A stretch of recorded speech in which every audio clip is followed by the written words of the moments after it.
반갑습니다. 네, 네, 반갑습니다. 네, 와, 네, 어, 네, 제가 짧게 기도하고 시작하겠습니다. 하나님 감사합니다. 이 오후 시간 저희가 하나님 예수 그리스도 이름으로 모여서 특강을 듣습니다. 피차 은혜 주시고 지혜 주시고 이해함을 주시고 또 도전받는 시간 되게 해주시고 하나님과 함께 또 우리를 찾아가는 시간 되도록 축복해 주시옵소서. 예수님의 이름으로 기도드립니다. 아멘.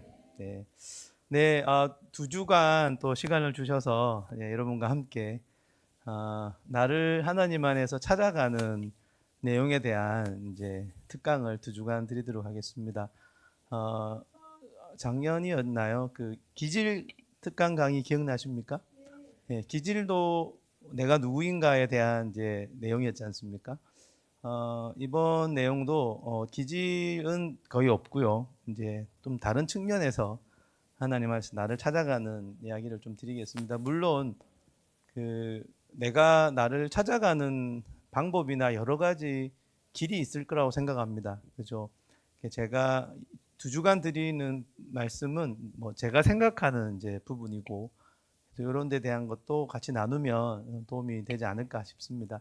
혹시 조금 어려운 부분이라고 느껴지시면 질문해 주시면 좋겠고, 아무래도 쓰는 단어가 제가 정신과 의사이다 보니까 혹시 좀 낯선 단어를 쓸 수도 있을 것도 같고 해서 뭐라도 좋으니까 말씀해 주시면 중간에 또 어, 대답도 드리고 그런 시간 갖도록 하겠습니다. 양이 많은데 하나님 인도하시는 대로 하고 뭐 좀 다 못하면 또 다음 주에 또 이렇게 전달하도록 하겠습니다. 그러면 한번 시작을 해보도록 하겠습니다. 네, 잘 넘어가네요. 예, 저 책은 이번에 나온 책은 아니고 한 4년 전에 나온 책입니다. 그래서 아마 여러분들은 다 아시겠지만 우울한 마음은 안아드립니다. 두란노에서 저희 부산 정신과 기독 정신과 의사 8명 공주한 책이고 제가 총론을 맡아서 저 책이 나오고 오늘 다음 주 말씀드릴 내용으로 이제 9월쯤이면 이제 또 두란노에서 책이 나오는데 책이 나오면 아마 더 자세한 내용들이 담겨져 있을 것 같습니다. 제가 그 유튜브를 하는데 아직 모르시면 섭섭하겠지만 혹시 모르셨던 분 마담 민철이라는 이름으로 유튜브를 합니다. 마담 민철, 예, 단어가 좀 이게 좋은 단어입니다. 예수님의 마음을 담다. 아, 여러분의 마음을 담다. 그리고 여러분의 마음 담당 주치이다. 아주 좋은 내용이기 때문에 심심풀이로 들어보셔도 좋을 것 같습니다. 말씀을 한 2구절, 3구절 정도 같이 읽겠습니다. 빌립보서 3장 8절, 9절 일부인데요. 같이 한번 읽어보겠습니다. 시작. 또한 모든 것을 해로 여김은 내 주 그리스도 예수를 아는 지식이 가장 고상하기 때문이라. 내가 그를 위하여 모든 것을 잃어버리고 배설물로 여김은 그리스도를 얻고 그 안에서 발견되려 함이니. 빌립보서 3장 8절 9절 아멘. 그 밑에는 말씀은 아니라 생략하겠습니다. 예, 우리가 평생 목사님 설교 시간에도 말씀하셨는데 하나님을 알아가는 이 평생의 여정에 있지 않겠습니까? 바울도 고백하기를 다른 모든 것은 해가 될 만큼 예수 그리스도를 아는 지식이 가장 고상하다고 했고요.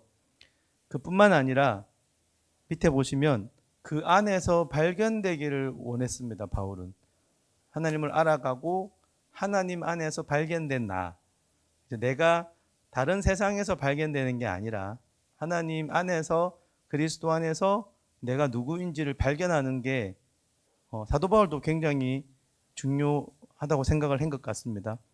존 칼빈은 하나님을 아는 지식과 나를 아는 지식은 연결되어 있다. 동의하시나요? 예. 동의 안 하십니까? 분위기 원래 이렇습니까? 이게 하나님을 알수록 여러분 나를 알아갈 수 있습니다. 동의가 되실까요? 왜냐하면 하나님과 나는 사랑의 하나됨의 공동체라서 하나님 없이 내가 없고 내가 없이 하나님 없습니다. 개인적으로. 그래서 하나님을 알아갈수록 나를 알아갈 수밖에 없고 하나님이 내 안에 주신 나됨을 깨달을수록 하나님의 의도를 파악하지 않을 수 없는 거죠. 그죠?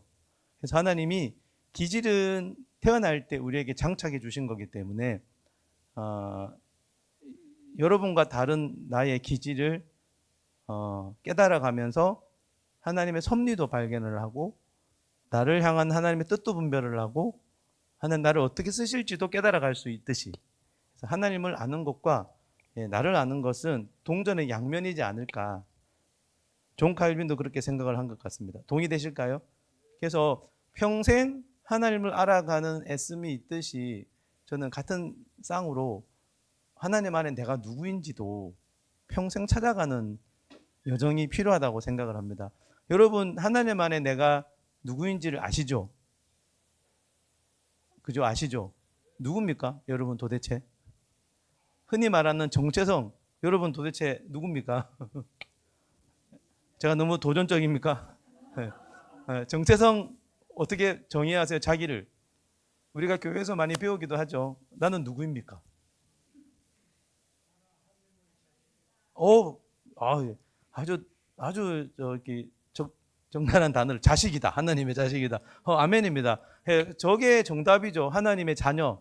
이 정체성이라는 것은 기준이 필요합니다. 내가 누구인가는 혼자 정의될 수 없잖아요. 하나님이란 절대자와의 관계 속에서 내가 나를 정의하는 게 맞지 않습니까? 그래서 하나님의 아들, 딸 이게 정답인데 기질에서도 말씀드렸다시피 도대체 나는 그러면 어떤 아들이냔 말이죠. 하나님의 아들인 건 알겠는데 저도 아들, 장로님도 아들 다 아들인데 저 색깔이 다 다른 아들인데 평생에 하나님이 내 아버지고 내가 하나님의 아들인 것은 이미 깨달았는데 그 깨달음이라는 게 평생의 삶을 통해 내가 나를 충분히 찾아가고 만나서 내 안에 모든 나됨이 연합되고 이게 하나로 모이고 그렇게 될 때까지는 되지 않는 만큼만 내가 나를 이해합니다. 좀 어렵습니까? 내 안에 여러분 우리 안에 마음과 생각과 뇌의 구조가 거의 무한대로 많습니다. 요거는 이해되시죠? 그러면 여러분 마음이 제 마음이 이게 전부 하나 되어 있습니까? 이게 여러분 마음 다 아세요? 이게 모르잖아요. 평생 잘 모를 겁니다. 근데 빛이 임하고 말씀이 임하면 갈수록 내 안에 나누어진 마음들이 통합이 되는 쪽으로 가는 건 맞아야 합니다. 그래서 내가 나를 갈수록 하나님의 말씀에 비추어서 깨닫고 알아가야지 그 나를 내가 누리는 거고 그 나를 누리고 찾아가는 만큼만 여러분 죄송한데 사랑할 수 있습니다. 이것도 동의가 되실까요? 사랑은 내 거를 주는 거지 않습니까? 여러분 안에 제 안에 하나님이 이미 우리에게 준 다양한 소유물들을 진짜 내가 소유를 취하고 진짜 이게 내 건지를 깨닫고 깨달은 나를 남에게 줄 때 사랑인데 그러지 못한 영역이 많을수록 온전한 사랑을 주기가 좀 더 힘들다라는 거죠. 벌써 지루해지기 시작하나요? 네. 감사합니다. 예. 자, 그래야지 내 자신같이 사랑할 수 있는 이웃에 대해서, 그렇죠? 그러니까 하나님 말씀 속에 내가 나를 찾아갈수록 말씀이 더 내 안에 풍성해지니까 내 안에 나뉘어지지 않는 마음이 그래서 성경에는 온 마음 다해 사랑하라 그러지 않습니까? 온 마음을 다하는 데까지 갈수록 우리는 점점 더 온 마음에 가까워지겠죠. 그러니까 갈수록 성화될 때 그 온 마음으로 남을 사랑할 수 있는 그러기 위해서는 진짜 사랑하기 위해서는 내가 나를 만나고 찾고 내가 나를 누리고 깨닫고 그러는 게 먼저 되면서 이제 같이 사랑으로 갈 수 있겠다. 제가 이제 뭐 나를 찾자 이런 말씀을 드리면 혹자들은 그래요. 아유 성경에서는 자기 부인을 하라는데 왜 자꾸 자기를 찾으라 하느냐 그렇게 생각하실 수 있지 않습니까? 그죠? 성경에서는 죄된 자기도 부인을 하고 옛자를 부인하라 그러는데 우리는 이제 자기를 찾아가야 된단 말이죠. 여러분 내가 나를 말씀 안에 찾은 그것만 부인할 수 있습니다. 그것만 내가 하나님께 드릴 수 있기 때문이거든요. 이해되세요? 내가 내 일분지도 모르는데 뭘 드려요 하나님 앞에. 내가 내 거를 충분히 찾아서 이 내 소유됨과 깨달음이 있는 것만 드릴 수 있습니다. 그래서 자기를 부인하시려면 그죠? 자기를 먼저 찾고 알고 하나님이 청지기직으로 주신 내 안에 모든 것들을 내가 잘 누리고 이게 내 거가 될 때 완전히 부인할 수 있는. 사실 예수님이 그러셨다고 저는 생각을 하거든요. 그래서 내가 말씀 안에 나를 찾아가는 게 잘 먹고 잘 살고 뭐 자아 실현하고 그게 아니죠. 예, 잘 먹고 잘 살 수도 있습니다만은 그건 목표가 아닙니다. 그죠? 내가 말씀 안에 나를 찾아가면 하나님도 더 알게 되고 나도 더 알게 되고 내 안의 것들이 더 통합적으로 그 온 마음으로 하나님을 예배하게 되고 사랑하게 되고 그래서 나중에는 목숨까지 드릴 수 있는 예수님이 그렇게 해서 목숨을 드렸죠. 자기 부인까지 갈 수 있지 않을까. 제가 사례를 좀 들겠습니다. 이분은 제가 이제 책에는 사례가 아주 좋은 사례 하나, 많이 심한 사례 하나, 좀 덜 심한 사례 하나를 넣었는데 시간 관계상 이건 좀 덜 심한 사례입니다. 내가 나와 별로 안 친한 사람의 사례입니다. 내가 나를 좀 덜 찾아본 사람의 사례입니다. 한번 보겠습니다. 저는 시간을 쪼개서 바쁘게 살아간다. 바쁘면 그래도 우울할 틈은 없으니까. 쉬는 시간은 엄두를 잘 못 낸다. 하루 종일 쫓기며 살다가 저녁 늦게 집에 오면 대충 식사하고 휴대폰보다 잠든다. 그나마 쉬려고 하면 못다한 일이 자꾸 생각이 올라온다. 취미? 가질 여유가 없어요. 시간 있고 돈 있는 사람들이라 하는 여유로운 일상 같아요. 휴일 모처럼 시간 나면 하루 종일 자거나 휴대폰 보면서 쉬는 것 같아. 물론 출근할 생각으로 쉽게 불안해지고 제 스스로 마음에 그렇게까지는 들지 않고 장점도 있지만 단점이 더 많아서 다른 사람들보다 더 열심히 하는 분이네요. 이분은 또 경쟁사이기 때문에 약점은 좀 숨기고 가면도 잘 써야 될 것 같고 이미지 관리도 중요하고 제 속마음도 좀 잘 숨겨야 할 때가 많다고 생각한다. 왠지 세상은 경계해야 할 대상 같고 내 삶이 의미가 있냐고요? 의미도 중요하지만 먹고 사는 게 중요하니 의미보다 실리를 따지려고 한다. 친구 만날 때 좋기도 하지만 에너지를 많이 쓰니 그냥 혼자 지내기도 하고 어떨 때는 혼자 있는 것도 너무 공허하고 불안해서 사람을 자꾸 만나기도 하고 하나님과의 관계는 깊이 생각해 보지 못한 분입니다. 네, 요 예를 보시면 누가 봐도 아실만한 얘기는 하죠. 예, 그렇게 건강해 보이지는 않지 않습니까? 그죠? 여러분 혹시라도 이런 모습이 조금 있으시면 이거 과거부터 제 모습이기 때문에 제가 적어놨습니다. 예, 저도 이렇게 살아왔던 때가 있기 때문에 제가 이번 나오는 책에 제 이야기를 굉장히 많이 담기는 했습니다. 그리고 그 책을 나중에 꼭 보시기 바랍니다. 제 아내의 이야기도 나오기 때문에 예, 아내에게 허락받고 쓴 내용도 있습니다. 자, 한번 이 사람의 예를 조금 한번 보겠습니다. 예, 시간을 쪼개서 바쁘게 살아간다. 바쁘면 우울할 틈이 없으니까. 쉬는 시간은 엄두를 못 낸다.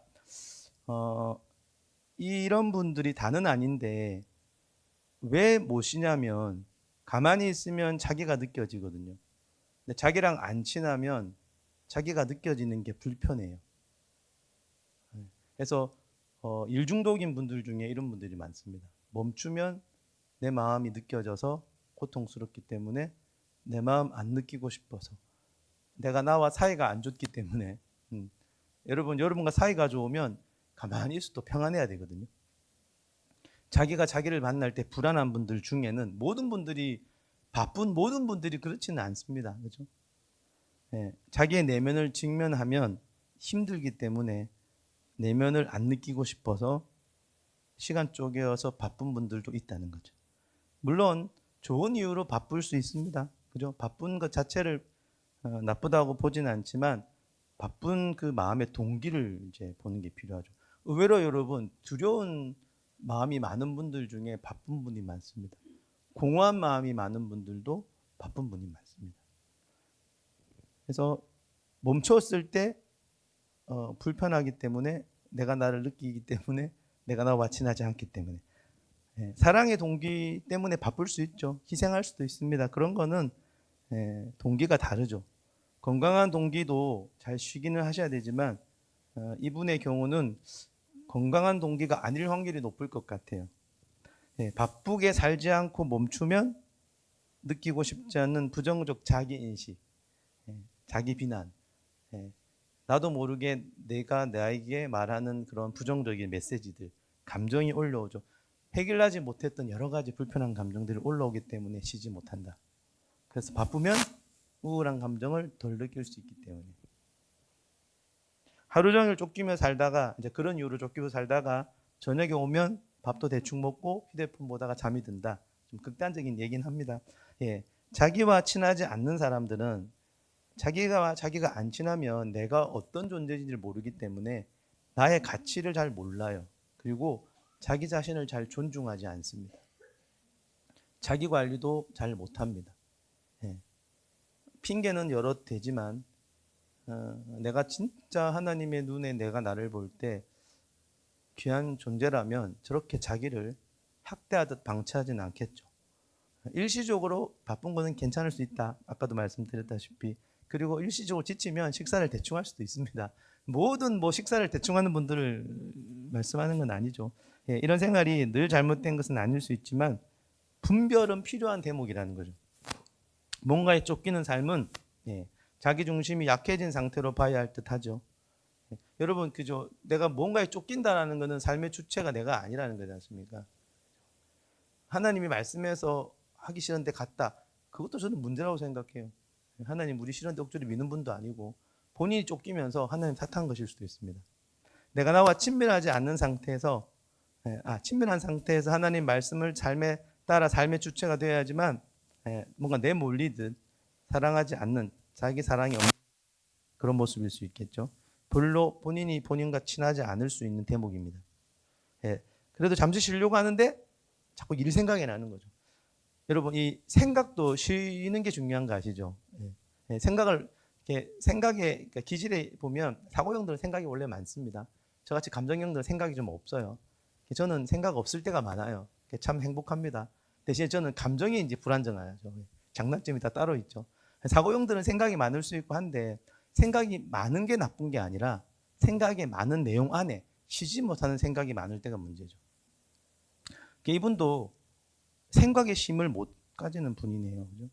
자꾸 일 생각이 나는 거 보니까. 우리가 하루에 5만 가지 생각한다 그러죠. 진짜 5만 가지 한답니다. 누가 세워봤나 봐요. 5만 가지. 그 생각을 다스리는 것은 내가 나랑 친할 때가 훨씬 쉽겠죠, 당연히. 그죠? 그래서 이분은 몸 따로 생각 따로 이런 상태인 것 같고요. 이것도 그럴 수 있죠. 우리가 일이 남아 있으면 일 생각을 할 수 있습니다. 할 일 다 못하면 집에 왔을 때 일이 떠오를 수 있는데 여튼 한번 생각해 봐야 될 대목인 거죠. 그래서 이분은 자기의 불편함을 피하기 위해서 일 생각으로 생각을 채우는 거죠. 일 생각을 안 하면 내가 나와 친밀하지 않는 부정적 생각이 올라올 수 있으니까. 제 말씀 이해되시죠? 예, 감사합니다. 그러니까 자기와 자기 사이를 일로 방해하고 있는 거죠. 이제 내가 나를 만나다 이러면 조금 단어가 어색한데 이렇게 쓰는 이유가 있습니다. 하나님이 관계적인 형성을 가지고 우리를 만들었기 때문에 우리는 관계적인 존재니까 나와 배우자의 관계도 있지만 나와의 관계가 있으니까. 그죠? 여러분도 여러분과의 관계가 있거든요. 그죠? 그래서 내가 나와의 관계가 친밀한지 거리가 있는지 내가 나를 자주 만나는지 안 만나는지 그런 의도로 지금 말씀드리고 있습니다. 이것도 이해되시죠? 그래서 가만히 있을 때 편안하시는 게 제일 좋기는 해요. 그게 내가 나한테 별로 안 불편하다는 거잖아요. 그죠? 이분은 어쨌든 불편한가 봐요. 그래서 자꾸 일을 중간에 넣어서 내가 나와의 만남을 자꾸 막아내는 거죠. 그러면 덜 불편하니까. 어쩌면 좀 어렵게 무의식적으로 아주 적극적으로 이분은 자기와 친밀해지는 것을 스스로 방해하는 것일 수 있습니다. 이게 좀 어렵습니다. 무의식은 살아있기 때문에 나는 안 그런 것 같은데 무의식은요 이렇게 할 수도 있습니다. 내가 나와의 거리를 더 떼어놓을 수도 있습니다. 무의식은 위험한 걸 싫어하기 때문에 내가 나를 진짜 만날 때는 너무 위험하다고 판단되면 이런 식으로 적극적으로 방해합니다. 여러분 그런 경험 있지 않으세요? 나 어릴 때 상처 없는데 살다가 내가 성장하면서 어느 순간 상처가 탁 떠오른 거예요. 성장했기 때문에 내 어릴 때 분리된 마음을 만날 수 있는 상태가 된 거거든요. 자칫 보면 이게 더 안 좋아진 것처럼 보이잖아요. 그동안 잘 살았는데 왜 갑자기 이게 생각나서 괴롭지? 생각이 나는 게 되게 건강해진 거라서 그렇습니다. 그렇지 않으면 계속 무의식에 눌러놓고 나는 괜찮아 이러고 살아가요. 나는 안 괜찮아가 되는 게 회복의 시작일 수도 있거든요. 어쩌면 적극적으로 내가 나를 만나지 못하게 막아내는 상황일 수도 있습니다.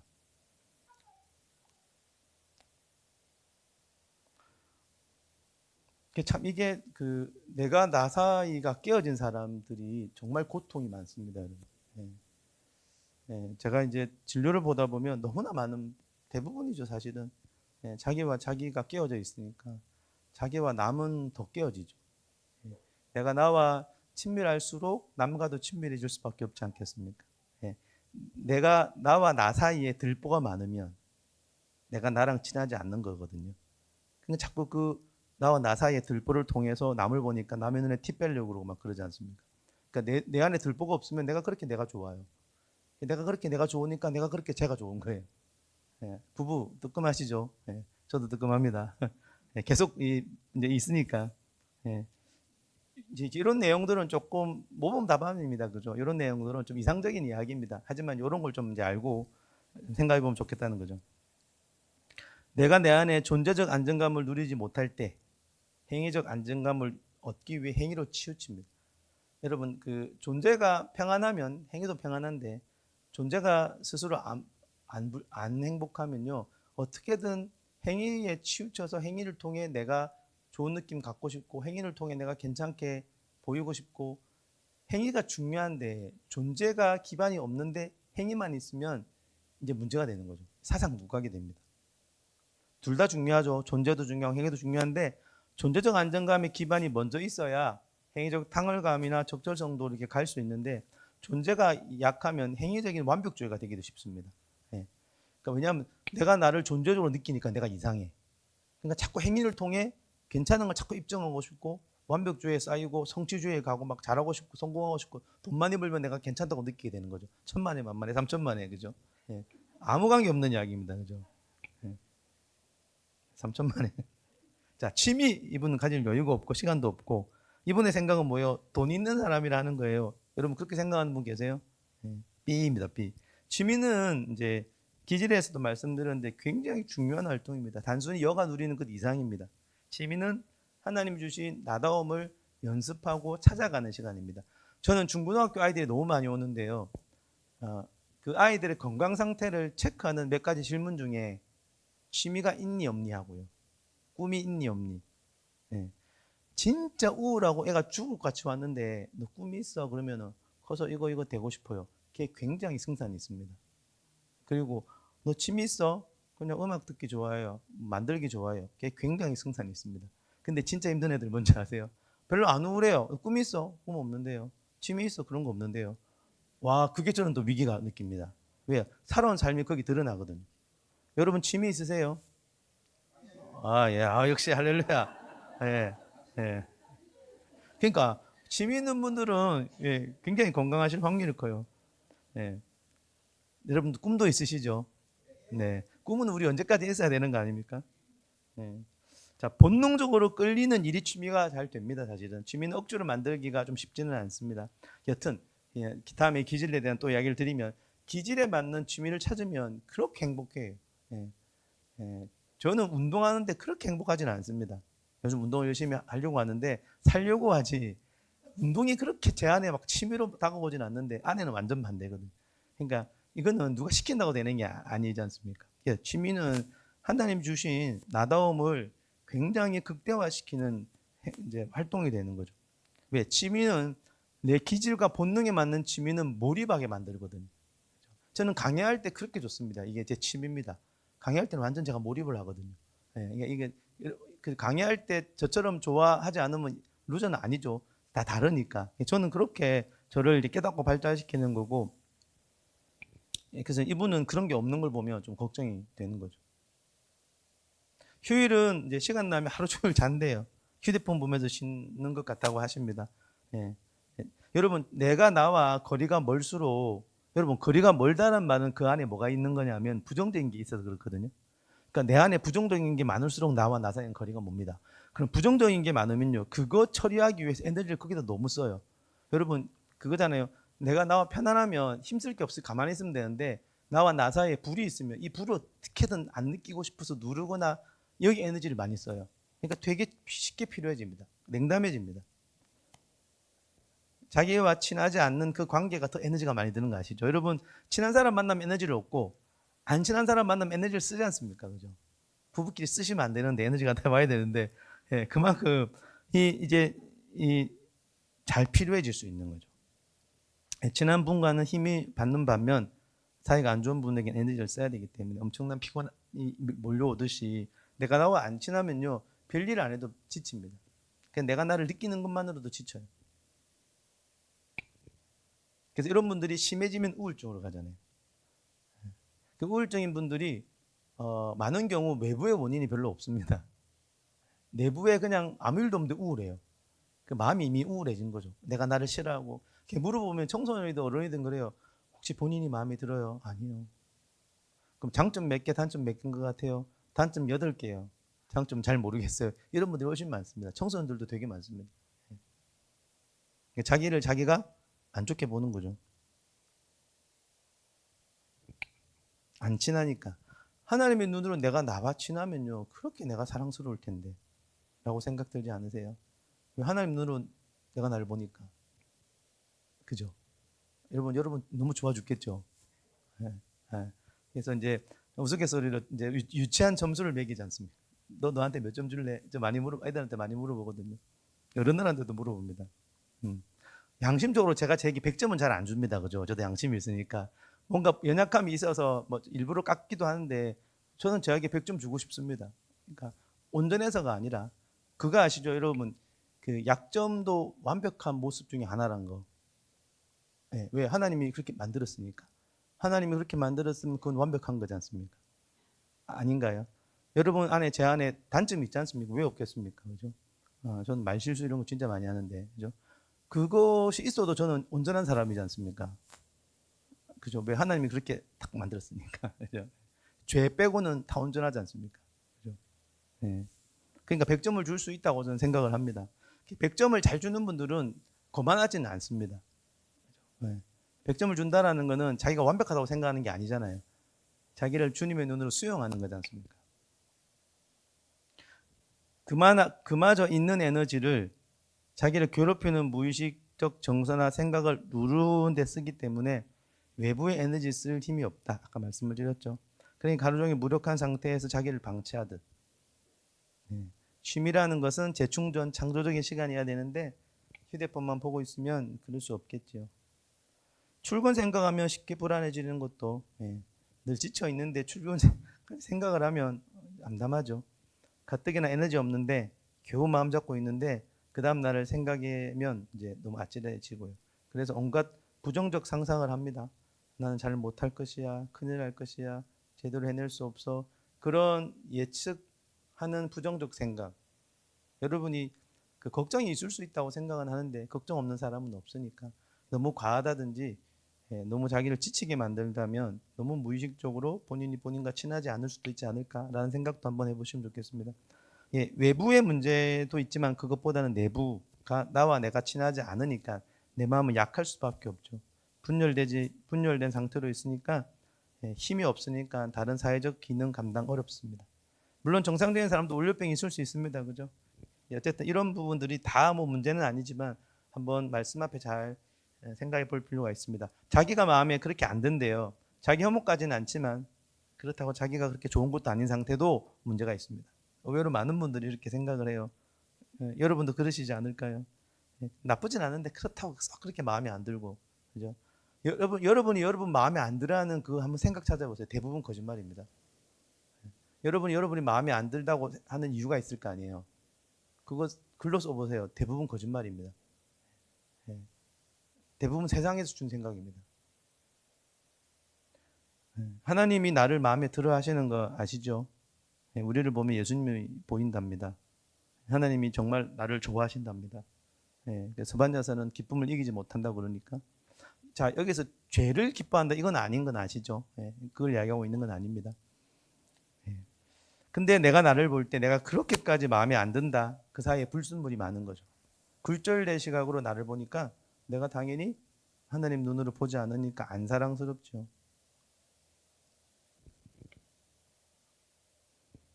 장점도 있고 단점도 많아서 다른 사람보다 더 열심히 해야 된다고 생각하는 이분, 경쟁 사회라고 생각하고 약점 숨기고 가면 더 잘 써라 라고 생각을 하는 분이네요.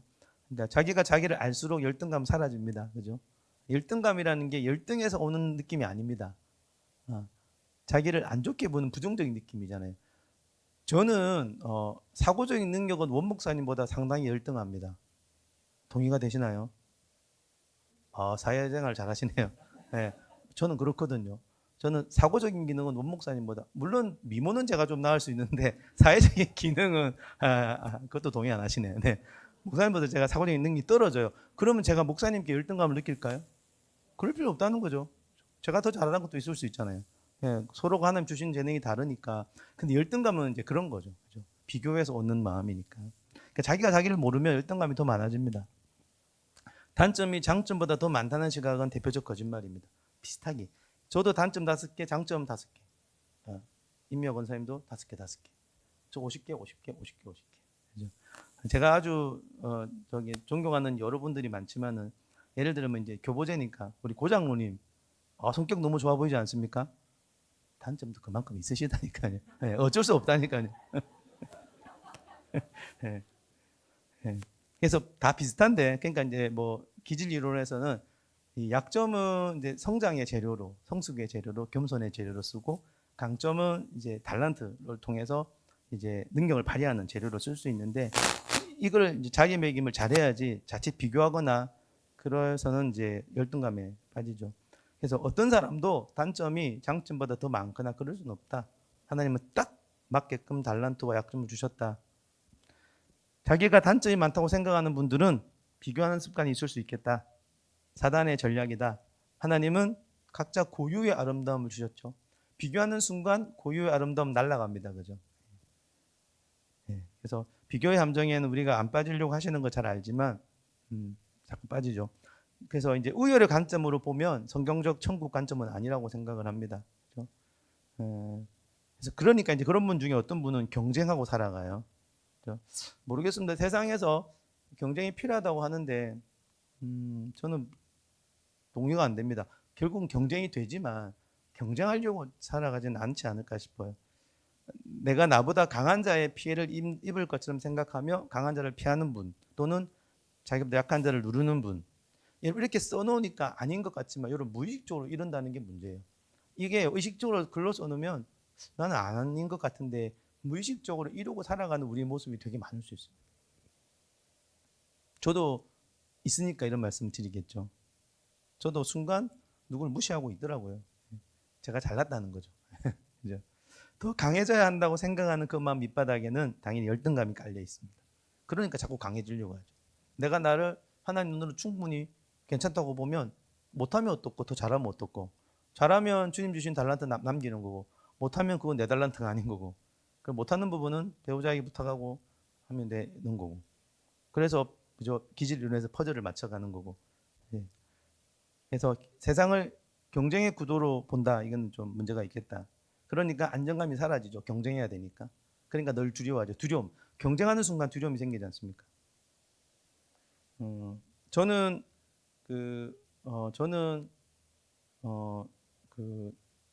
이야기 좀 드리면, 저는 여러 번 볼 땐 제가 이렇게 있으니까 공부도 잘했고 막 그죠, 그래 보시지 않습니까? 제가 삼수해서 의대 간 거는 아시나요? 예. 제가 그 어릴 때 책에 이제 많은 내용이 나와 있는데, 어릴 때 제가 나름의 여러분들처럼 상처가 있으니까 저는 머리는 좀 좋았던 것 같아요, 실제로. 그건 제가 인정합니다.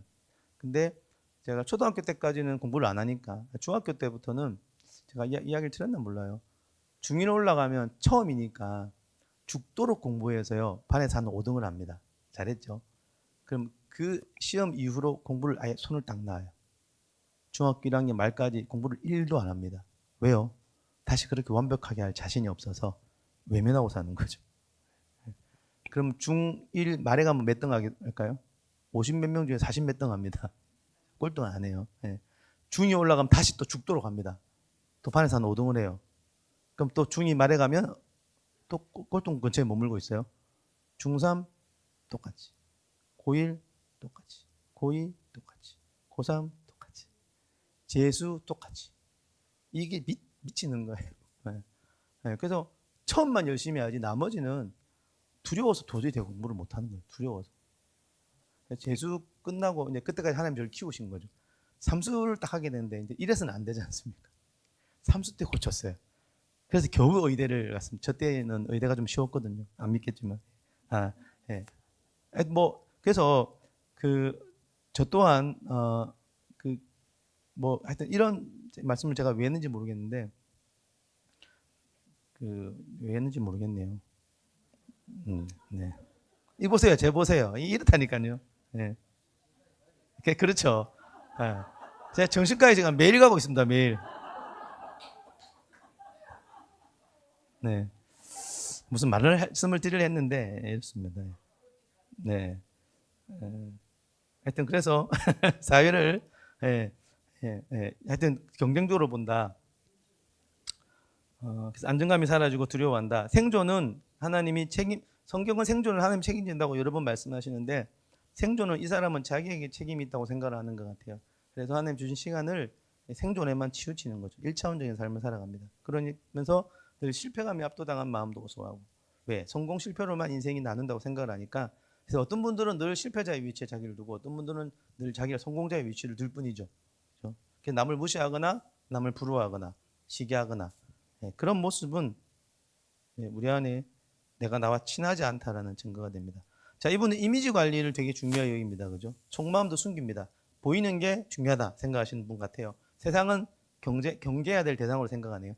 본인이 본인과 안 친하니까 내적인 결속도 부족하고 내적 힘도 없고 속사람이 약해지면 그 사람과 외부를 강화시키려 하는 잘못된 태도를 취하죠. 겉으로라도 강하게 보이고 싶은 거죠. 아무 의미 없죠. 내적 마음에 강함이 없다면 외적 소장은 무의미하고 아무리 이미지 관리를 하고 가면을 쓰고 강한 모습을 보이려고 해도 그 자체가 약하다라는 그죠 반증이겠죠. 껍데기겠습니다. 세상은 이제 그렇게 우리에게 요구를 합니다. 세상은 그만큼 약하다라는 거죠. 그러니까 자꾸 겉으로 보이는 이미지 외모 요즘처럼 외모가 각광받는 시대는 없죠. 세상을 하나님을 본받아 마음이 속사람이 강하게 되려면 내가 나와 만나야 된다. 내가 나와 친해져야 된다. 이런 분들은 눈에 보이는 게 중요하지 눈에 안 보이는 의미는 별로 안 중요하게 생각합니다. 그래서 여러분 내가 나와 말씀으로 친해질수록 나는 영혼의 것들이 사모하게 돼 있고 말씀으로 친해질수록 눈에 안 보이는 것들이 보이게 돼 있지 않습니까? 이런 분들은 눈에 안 보이는 것들은 못 보고 눈에 보이는 것만 보죠. 그러니까 진짜 가치가 뭔지를 잘 모르고 가시적인 것만 자꾸 생각을 하죠. 그래서 진짜 아름다운 것은 보지 못하고 가짜 반짝이는 것에 실리나 돈이나 이쪽으로 치우칠 수밖에 없는 자기랑 전혀 친하지 않는 거짓된 생각이 여러분 많아질수록 아름다운 것이 오히려 추하게 보이고 세상에 들어온 게 그렇게 좋아 보이죠. 그죠? 제가 하여튼 상담했던 청소년이 그러더라고요. 자기는 꿈이 있대요. 이 친구도 꿈이 있어요. 꿈이 뭔지 아세요? 청소년인데 꿈이 뭐냐면 모든 불법을 통해 돈을 많이 버는 게 꿈이래요. 슬프지 않으세요? 실제 청소년인데 지금 이제 사기를 계속 치고 있고 자기가 앞으로 할 일은 보이스피싱과 사람 죽이는 거 빼놓고는 마약도 팔 거고 뭐 이렇게 그 도박 사이트 운영할 거고 이거를 진심으로 원해요. 그러니까 이제 어릴 때 벌써 이 친구의 눈에는 그런 게 가치로운 거죠. 극단적인 예입니다. 그래서 얘를 어떻게 해야 되나 고민입니다. 먹고 사는 게 중요한데 의미 없는 실리는 실패할 거다라는 거죠. 친구도 만날 때는 좋은데 에너지 많이 쓰니까 그냥 혼자 지내신대요. 어떨 때는 혼자 있는 게 너무 공허하고 불안하고 그래서 사람을 만나기도 합니다. 자기와 자기가 안 친하면 타인 간 친밀감 없다. 그죠? 내 속에 일어나는 내가 나와의 친밀감을 무의식으로 느끼는 것만큼 남과의 친밀감을 유지할 수 있다. 내가 나랑 안 친한데 남과 친해 보이는 건 거짓입니다. 내가 나와 안 친한데 남과 친해 보이는 건 남에게 맞추고 있는 겁니다. 그래서 이런 분들은 너무 지치는 거죠. 양육자도 중요한 게 양육자가 자기가 자기랑 친해야지 아이가 자라면서 아이도 자기랑 친한 무의식을 물려받습니다. 내가 나랑 친해지는 건 공부로 되는 게 아니죠. 관계하는 것은 삶의 경험을 통해서 무의식적으로 깨달아야 되는 겁니다.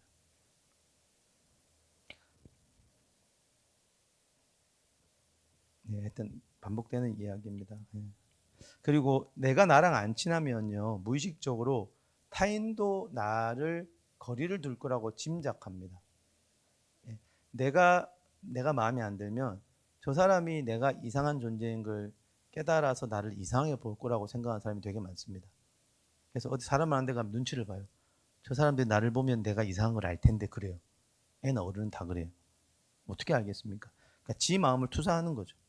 내가 나랑 안 친하면 남들도 나에게 거리를 둘 것 같아. 그렇게 짐작해버리는 거죠. 상상의 관계를 만들고 남을 나를 싫어할 것이다라고 생각하죠. 그것이 하나님께로 가면 하나님도 나를 거리를 둘 것이다라고 착각을 합니다. 왜? 내가 나랑 거리가 있으니까. 그래서 혼자 있지도 누굴 만나지도 못해요. 누굴 만난다라는 것은 그 사람을 자기의 고통을 잊게 만드는 중독의 매개로 쓰는 겁니다. 인격적 관계가 안 되는 거죠. 그래서 이런 분들은 남을 만나도 남을 집착적으로 만나거나 이용해 먹어요. 이렇게 데이트 폭행이죠. 가스라이팅이죠. 혼자도 못 있고 남도 잘 만나지도 못하는 마음. 하나님과 관계도 별로 생각 안 해본 분이에요. 하나님이 눈에 안 보이기 때문에 가장 많이 우리의 내면을 투사하죠. 그래서 하나님이 늘 내한테 자기 마음에 고통이 있을 때 고통의 이유를 찾고 싶은데 잘 모르면 하나님 때문에 고통스럽다고 착각합니다. 그래서 하나님이 내게 잘못한 것처럼 생각하는 오류를 많이 범해요. 그러니까 하나님에 대한 우상을 만들게 되겠죠. 그래서 이런 분들의 특징은 하나님을 생각하면 하나님이 별로 안 편해. 그죠? 이런 사람은 기도도 잘 안 해. 무의식적으로 잘 안 돼. 그죠? 기도를 해야 되겠다고 배우긴 했는데 하나님 이러면 불편한 거죠. 뭔가 하나님에 대한 오해가 있는 거죠. 제가 그랬다. 이거 다 제 많이 연관된 이야기입니다. 과거에 제가 그랬었습니다. 그래서 하나님이 내가 상상한 하나님이 그 하나님이라고 생각하고, 그래서 내가 나랑 안 친하니까 하나님도 나랑 안 친할 거라고 생각하고, 이런 걸 강화해 나가죠. 그래서 하나님 떠올리면 너무너무 두렵고, 그래서 차라리 안 떠올립니다. 왜? 떠올리면 하나님은 뭔가 폭력적일 것 같고, 나를 미워할 것 같고, 싫어할 것 같고, 징계할 것 같고, 은근히 거리둘 것 같고, 안 도와줄 것 같고, 그런 하나님을 오해하는 거죠. 글로 적으면 틀린 게 알지만 무의식적으로는 이렇게 믿고 살아가는 경우가 많은 거죠. 예. 그래서 정체성을 하나님이 주신 고유의 하나님의 자녀됨을 참 유지하고 살아가기가 어려운 여러 방해물들이 이 땅에 있는 것 같습니다. 태어나서부터 쭉, 그죠? 엮이는 가정, 우리 모두가 살아왔던 엮이는 가정, 아무도 예외가 없는 엮이는 거. 예수님도 엮이는 가정에서 자라셨죠. 트라우마, 상처, 값싼 도파민 자극하는 수많은 인터넷 중독, 가짜, 그죠?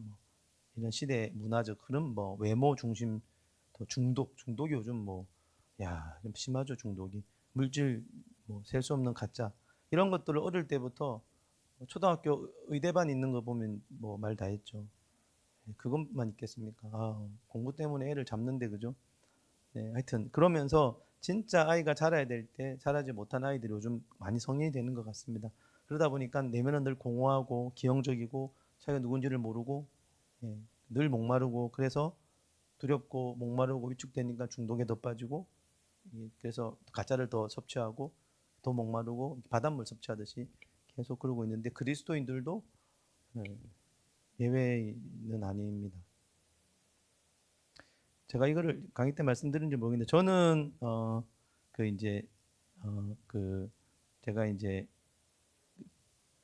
중학교 때 하나님 은혜를 진하게 경험하고 성령의 체험도 하고 중고등학교 대학부까지 그렇게 보내면서 제가 이래봬도 굉장히 제가 아주 이렇게 좀 날렸거든요. 교회에서 그냥 기도하면 성령이 임해가 다 넘어가고 막 그런 거 있잖아요. 예. 그래서 굉장히 저는 20대 초중반에 제가 저게 아주 이렇게 괜찮다고 생각했습니다. 이게 이제 겉멋이 들어가지고. 근데 20대 중반 지나서 이제 20대 후반에 병원 생활을 하면서 다 깨진 거예요. 세상으로 나가니까, 그죠? 그 20대 때 강렬한 신앙으로는 버틸 수 없는 거죠. 그래서 그때부터 이제 술도 먹고 막 방황도 하고, 그런데 이제 한 30쯤에 제가 이제 그날도 이제 회식이다 뭐 해서 이제 술 먹고 교회를 안 간 지 오래됐고 병원에 있으니까 제가 스스로 한심스러운 거예요. 10대 20대 생각해 보면 그때는 성령도 충만도 받고 해봤는데 지금은 제 삶에 그런 열매는 없는 것 같고 죄만 짓는 것 같고, 그날도 술 취해가지고 병원을 이렇게 주변을 돌면서 제가 울었어요. 슬퍼가지고. 하나님, 내 인생 이렇게 끝나는 겁니까? 그럼 나는 왜 그런 일이 있었습니까? 나는 뭔가 그 그 하나님 사역자로 살고 싶었는데 내 모습은 온데간데 없고 뭐 울면서 이렇게 돌았다는데 여러분 제가 강의 때 한번 말씀드렸나 술 취한 사람에게 하나님 말씀하시는 그때 처음 경험했습니다. 그 뒤로는 그런 경험을 하지 않고 있습니다. 일부러 그렇게 할 수는 없으니까. 우리가 아직 죄인 되었을 때 찾아오시는데 그죠? 술 취한 사람에게 말씀 못할 리는 없지 않습니까? 그래서 이제 노골적으로 이걸 활용하시면 절대 안 됩니다. 그거는 이제 성경적이지 않으니까. 그날 술 먹고 떴는데 울면서 마음은 괴로운데 제 입에서 찬양이 나오는 거예요. 너의 영혼 통해 큰 영광 받으실 하나님을 찬양 오 할렐루야. 제가 깜짝 놀랐습니다. 이게 하나님이 저를 보는 눈이더만요. 제가 저를 보는 눈은 이런 실패감에 젖어 있는 그죠 그런 눈인데 하나님 나를 볼 때는 그렇게 보지 않으시더만요. 하나님이 처음과 끝을 아시니까 하나님이 저를 쓰실 것들도 아시고 뭐 강의야 쓰는 게 아니니까 잘 못해도 쓰시니까 하나님 나를 통해 영광 받으실 그 말씀을 그때 깨닫게 하셔서 제가 깜짝 놀래고 그 뒤로 많이 회복이 됐습니다. 그 뒤로 많이 회복이 됐습니다. 저는 그때까지 저랑 안 친했던 거죠. 그죠? 제가 밉고 막 증오스럽고 제가 그때 제게 불렀던 단어가 있습니다. 쓰레기라고. 제가 그런 이야기까지 제게 그때 하고 있더라고요. 그걸 보고 제가 저한테 쓰레기를 하고 있고 그랬거든요. 진심으로 온 마음 다해 쓰레기 같아가지고. 그래서 마음이 그만큼 제가 안 지냈나 봐요. 저랑 어릴 때부터 같이 우리가 힘들잖아요. 그죠? 상처도 있고 사람들이 저보고 뭐 상처 없이 살았을 것 같고 그런데 그런 사람이 어디 있겠습니까? 저도 나름 고통이 많고 중독도 많고 욕도 잘하고 이렇게 살아오다가 하나님을 만나면서 계속 하나님 눈으로 이제 제 안에 조각난 마음들을 하나님 맞춰 가셔서 아직도 갈 길은 멀지만 이런 시간들이 우리도 많지 않습니까? 저만 그렇겠습니까? 구구절절 하나님 말씀하시면 내 안에 게 친밀해지는 것 같습니다. 그래서 모세의 이야기를 우리가 많이 들죠. 모세가 그 이제 출애굽 백성 시킬 때 하나님 모세를 만나지 않습니까? 그래서 모세를 하나님이 불타는 떨기나 뭡니까? 그래서 만나서 이제 모세를 부르시죠. 모세가 하나님 모세를 부를 때 내가 여기 있나이다라고 대답을 합니다. 모세가 잘한 거 첫 번째 내가 여기 있나이다인 거. 그리고 하나님이 이제 사명을 주는데 모세가 하나님 주신 사명의 첫 반응이 뭔지 아세요? 내가 누구이기에 그런 일을 하겠습니까? 라고 반응합니다. 이 내가 누구이기에가 무엇을 의미하는지 아세요? 난 누군지 모르겠다는 거죠. 내가 누구길래 나가 누군지를 모르는데 무슨 이런 사명을 감당했냐인 거죠. 근데 하나님이 답이 뭔지 아세요? 하나님 난 내가 누군지 모르겠어요. 그럴 때 하나님 답은 내가 너와 함께 하겠다 그러십니다. 내가 반드시 너와 함께 하겠다. 이게 이제 정체성의 출발이거든요. 그죠? 우리가 하나님과의 관계에서 내가 나를 모르면 당연히 모를 수밖에 없죠.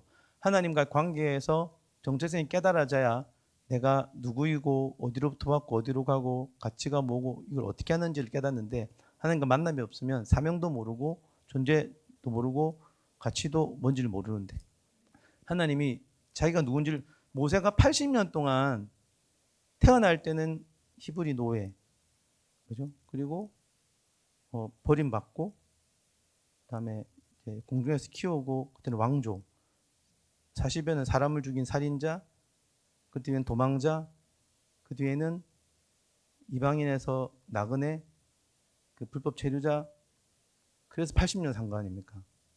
모세는 누굽니까? 히브리 노예입니까? 사실 모세는 하나님의 아들이었는데 그죠? 태어나서 80년간 모세가 경험한 정체성은 뒤죽박죽입니다. 모세는요 내가 누구인지를 몰랐을 확률이 100%예요. 그래서 80년 될 때까지 혹자는 그 모세가 40년 광야에서 온유해졌다고 하는데 저는 동의할 수가 없습니다. 절대 그렇게 온유가 안 됩니다.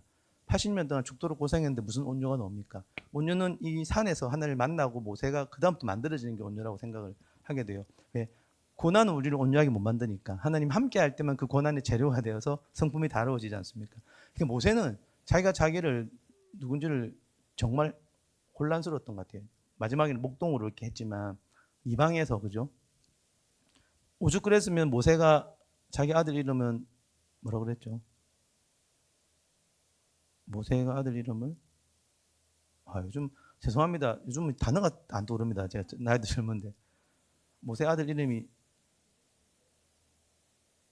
게르솜 뜻이 이방에서 뭐 낙이 되었다 하고 괴롭다가 뜻이 있답니다. 자기 아들 이름을 괴롭다로 지은 거죠. 내 인생이 너무 괴로우니까. 예. 근데 이제 하나님 만나고 나서부터 하나님 함께 할 때 이제 모세는 이제 자기가 누군지를 깨닫고 사명을 가는 거죠. 자, 사례 2가 있는데요. 예. 쉬었다가 갈 걸 계속 할까요? 지금부터 진짜인데. 쉬면 집에 가실까봐. 안 갑니까? 쉴까요, 그러면? 예, 그럼 10분만 쉬겠습니다. 예, 수고하셨습니다.